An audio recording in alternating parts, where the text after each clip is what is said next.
like sun on my skin. So this is love. I know it is. I know it sounds super cliche, but you make me feel sometimes. Welcome everyone to Auschwitz. Our group would do virtual heritage tourism for anyone who wants to understand the intent of what prisoners went through in this concentration camp.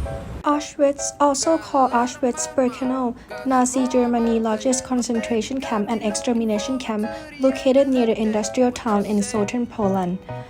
Auschwitz was actually three camps in one: a prison camp, an extermination camp, and a slave labor camp.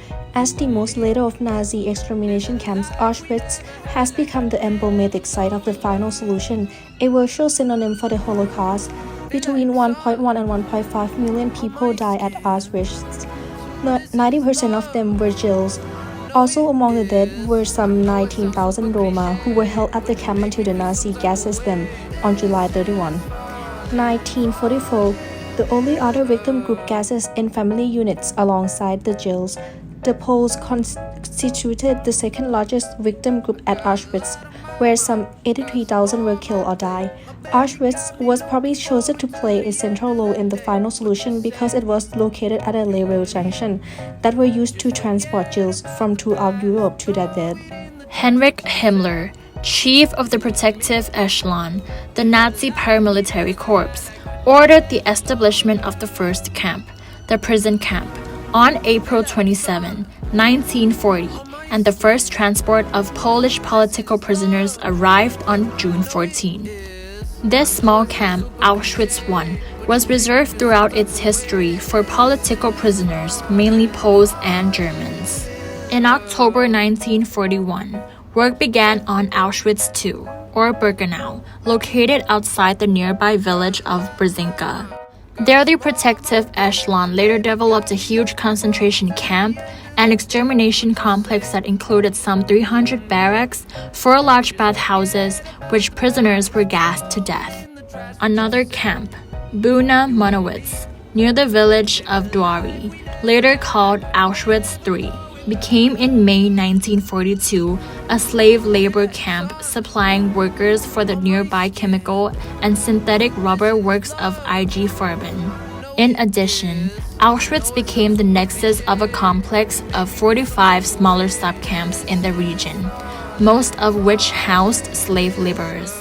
During the most of the period from 1940 to 1945, the commandant of the central Auschwitz camps was Captain and ultimately Lieutenant Colonel Rudolf Franz Haas. The death camps and slave labor camps were interrelated. Newly alive prisoners at the death camp were divided in a process known as selection. The young and the able-bodied were sent to work. Young children and their mothers and the old and infirm were sent directly to the gas chambers.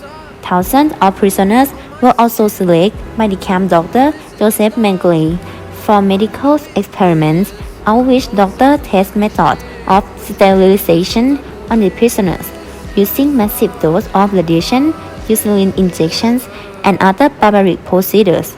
Experiments involving the killing of twins upon whom autopsies were performed were meant to provide information that would supposedly lead to the rapid expansion of the Iron Legs. Subject to harsh conditions, including inadequate shelter and sanitation, given minimal food, and worked to exhaustion, those who could no longer work faced transport back to Birkenau for gassing. German corporations invested heavily in the slave labor industry adjacent to Auschwitz.